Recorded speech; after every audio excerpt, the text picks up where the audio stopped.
First, second, and me. One of my first boyfriends was a guy named Paul. We dated for over a year. Paul was a nice guy, and actually a pretty good boyfriend. He always treated me well. Paul had a couple of best buddies, Steve and Jim, with whom he was very close. Apparently, they had known each other since elementary school and were lifelong friends. Paul spent a lot of time with his two friends. It seemed that even when we went somewhere, his two friends always caught up with us and chatted. This was fine with me, as they were nice guys, funny, and good-looking. As our relationship progressed, Paul began to speak dirty words to me during our lovemaking. He was just fascinated by the thought of me doing it with other men. His fantasies gradually evolved into wanting to watch me while I was doing this with other men. At first, I thought it was a little weird, but then, as I started to play along with him, I found it interesting to watch him blush with pleasure at these conversations. I took it as harmless, dirty talk during our lovemaking. Paul was into photography, so I incorporated that into our fantasies. While having fun, I would whisper to him how much I would love for him to watch and take pictures of me cuddling with another guy. That comment always made him ecstatic. It was like a trigger that made him excited every time. I began to enjoy saying dirty words to him while having fun. I realized he had fantasies about watching me engage in fun with others, and I used that to tease him. The lovemaking got so much better when we talked dirty. One night, Paul started telling me how he wanted to watch me cuddle with another guy. We had just spent the evening with two of his friends, so I replied that I would love to watch me make out with two of his friends, Steve and Jim. That little remark put him into orbit. He just lost control of himself and went into one of the biggest raptures I've ever seen. He just lost his mind. Did he have some kind of compulsion? Did he really want to see me having fun with two of his friends? After that night, he started mentioning his fantasy of watching me do fun things with his friends. He would banter with me, but sometimes he seemed serious. A couple times he even brought it up in front of his friends. I was a little embarrassed at first, but then I played along with him and his friends. After all, he was just teasing me. It was just a fantasy, wasn't it? He knew I would never do anything like that. He knew I was a good girl, sort of. By this time, I had gotten to know his friends pretty well, and I liked both of them. Steve was a tall, slender guy with a great sense of humor, and Jim was shy but very nice. Of the two of them, I liked Jim the best. I could easily imagine myself dating Jim, because he was my type, perhaps even more so than Paul. We always hugged and kissed playfully when we greeted each other. They were kind to me and would do anything for me. Most of the time, they treated me better than my boyfriend Paul. Paul's fantasies started to make me think. I started to fantasize about what it would be like to have fun with his friends. They were both good-looking, and, surprisingly, they weren't dating anyone. The more Paul talked about his fantasies, the more excited we both became. His fantasy was quickly becoming my fantasy as well. Unlike Paul, his friends always noticed what I was wearing and commented on how nicely I was dressed. The compliments and comments became more intrusive the more they drank, which was often. I started teasing them. When I knew we were going to spend the evening with them, I would wear something more revealing to tease them. I knew they were always checking me out, so I played along. I liked teasing them. I liked the attention they always gave me. Paul was into photography, and at the time he talked me into taking beautiful pictures. He said the pictures were for his eyes only, but I knew he was showing them to his friends. After all, he is a guy. I was strict about Paul not sharing my pictures, but actually the thought of his friends seeing my pictures turned me on. I wondered if they liked my body. Would they date me if I wasn't dating Paul? What would it be like to be with Jim? Which one is better? Yeah, they were both in my head. One night, Paul and I made plans to meet some guys at a local bar. Things were not going well at this stage of our relationship.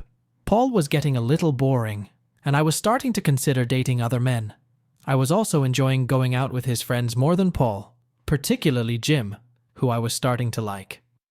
I started flirting more with Jim, but I knew he was in close contact with Paul and would never cross the line. For some reason, this particular evening, I decided to wear something more revealing than usual. It was a hot summer evening, so I chose a loose, flimsy low-cut top and a denim skirt. Normally, I would have worn something under the top since it was so low and flimsy, but it was hot and humid, and I wanted it to be light. Of course, I wore high-heeled shoes. My hair was styled into a perfect updo. It was quite obvious that I wasn't wearing a bra. The top gave me no support, and when I moved or walked, my clothes swayed and jiggled freely. I had to make sure everything didn't dishevel. All in all, it was an ill-fitting top, and I briefly considered going back and changing it, but then decided against it since I was already running late. Besides, I couldn't wait to see how the guys, especially Jim, would react to my outfit. Well, maybe I went a little overboard with the outfit. When I walked into the bar, I felt like every guy in the place was looking at me. I've always been shy and didn't like too much attention, but as I walked through the bar, I could feel my clothes rippling, my skin rubbing against the thin material. I soon realized that the lighting in the bar was shining right through my thin top, making it practically transparent. Wow, no wonder why they were all looking at me. It was summer, and I hadn't brought a sweater or jacket to cover up. I was on display for all to see. Paul's friends couldn't help but notice this and soon started teasing me about it. I could hardly contain my laughter at their attacks. They started asking Paul if he had taken topless pictures of me and if he wanted to share them. Paul offered to buy them a drink for us each if they wanted to see some pictures. I thought he was joking, but he wouldn't do that, would he? They quickly took him up on his offer. Paul opened his cell phone with my pictures and passed them across the table. I was horrified. The guys loved the pictures and teased me relentlessly. They all wanted copies. I blushed with embarrassment. I just laughed along with them. What could I say? Admittedly, it made me very happy when these guys looked at my pictures. Later that evening, we all went back to Paul's place to socialize. It seemed to be a common practice. There was always a lot of drinking going on. I wasn't much of a drinker. At my short stature, 2 drinks were enough to make me intoxicated. That night, the guys were always pouring me drinks. Alcohol always makes me promiscuous and flirtatious. The events of this evening threw me off balance. First, my top appeared transparent when it stayed up, and then Paul showed his friends topless pictures of me. I needed a drink to hide my humiliation. I drank more than I should have and felt great about all the attention I was getting. I flirted with everyone. The thought of them seeing pictures of me was still on my mind, and I was embarrassed. My top kept sliding down and catching the guys' eyes, but I didn't care anymore, and I stopped trying to cover up. It was a losing battle anyway. In my heightened state of alcoholism, I started teasing guys more than usual. I would purposely get up to walk past them, many times using the excuse of going to the bathroom, getting more drinks, etc. I put on a show for them. My top hid almost nothing, and I kept looking at Jim, and he couldn't take his eyes off me. I could feel my lips swell as he looked at them. The more I moved, the more the material rubbed and stimulated my nerves. The guys noticed this, which pleased me even more. My skirt pulled up when I got up from the couch, but I never lowered it. I wanted them to get a good look at my legs and waist. I was unsteady, so I leaned on them for support. As I walked past them, my bare feet rubbed against them. I was drunk. I loved teasing the guys, but I couldn't wait for them to leave so I could engage in a much-needed conversation with Paul. All this flirting and teasing got me thinking. I couldn't wait to pounce on Paul, even though we both knew our relationship was exhausted. Returning to the room with another glass, I sat down on Paul's lap and leaned back flirtatiously to give him a nice wet kiss.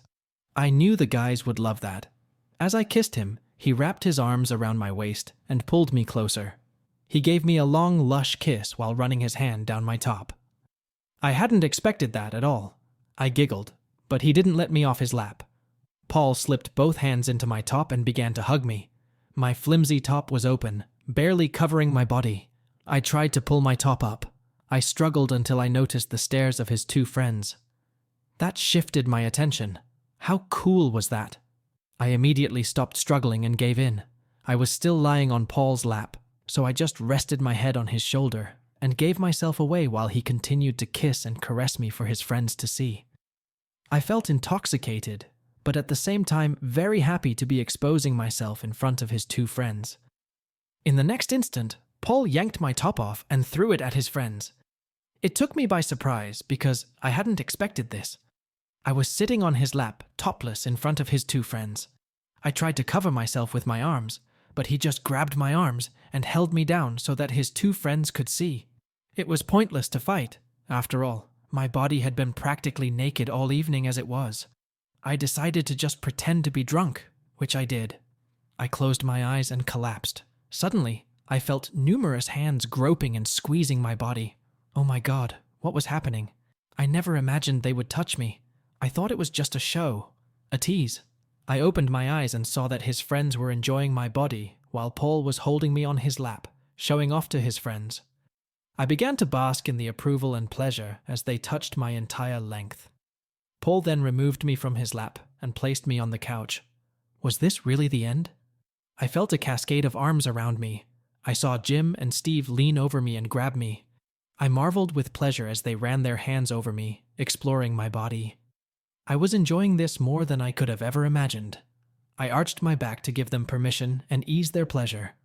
I felt someone touching my wet hair. I was delighted.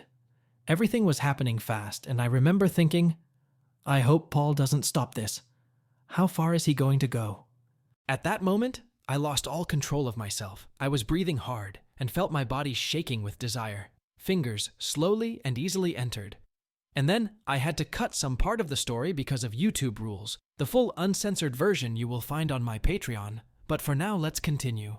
Steve and Jim just collapsed on either side of me. We were all panting with heat and sweat. It was so energizing to be sandwiched between both of them. During all of this, I completely forgot about my boyfriend Paul. Obviously, I was too busy to think about him. But he was just sitting in the chair across from us with a wide grin on his face. He gave me a thumbs up and said, "Good job, April." And then it hit me. He planned the whole thing. The psycho. Not that I was complaining. Hell, all those times he'd spoken dirty words to me, he'd really wanted to watch me take comfort with his two friends. He was setting me up. As I was digesting all of this, I realized that I wanted more. I started kissing and touching both Steve and Jim. If my boyfriend wants a show, I'll give him a great show. At this point, I became the aggressor. A feeling of self-confidence came over me. I couldn't believe this was happening. I'd never done anything like this before. Not with two guys. I loved it. I had never been so aggressive and so joyful in my life. I couldn't get enough of them. I was hooked. When the guys finally went home, I took a quick shower and fell into Paul's bed. Paul was understandably pleased, for he had just witnessed the realization of his fantasy. But I was exhausted and all sore from fatigue. "Sorry, Paul, but you're going to have to take care of yourself tonight." I didn't realize it at the time, but Paul was taking pictures that night. I wish I had asked for copies. I'm sure Steve and Jim got copies of the photos. This was my first MFF experience, and it changed everything for me. Up until that point, I had been a single girl. I never imagined that I would or even could be with two guys at the same time. I thought only prostitutes and celebrities did things like that. I was a good girl raised in the church. I was shy and quiet. How could I do something like that? Suddenly, I had confidence in myself. I felt empowered. I liked being lusted after by two men. I liked the feeling of being touched by two men. Having two men lusting after me. I was surprised that it was so natural and easy. I was hooked. I wanted more. I wanted to do it again. I told Paul I had a great time and couldn't wait to do it again, but he brushed it off. I waited without saying anything, but weeks passed and he still didn't bring it up. We hadn't even talked to his friends since that night, which was really weird. I wasn't sure what had happened. I didn't want to ask since I thought it was slutty. Who am I kidding? Our relationship was rapidly deteriorating. Eventually, I texted Jim to see how he was doing, and we arranged to meet. I didn't tell Paul, and of course, the meeting ended up like the last time. I liked Jim, and I told him I was breaking things off with Paul. But Jim was loyal to Paul and didn't want to make a commitment. I finally worked up the courage to tell Jim that I really liked ours. A few weeks later, we arranged to meet at Jim's apartment. I was so excited. I spent hours styling my hair, picking out the nicest lingerie, a nice short skirt with heels. I couldn't wait. The first time I was drunk, but this time it was a conscious, sober decision.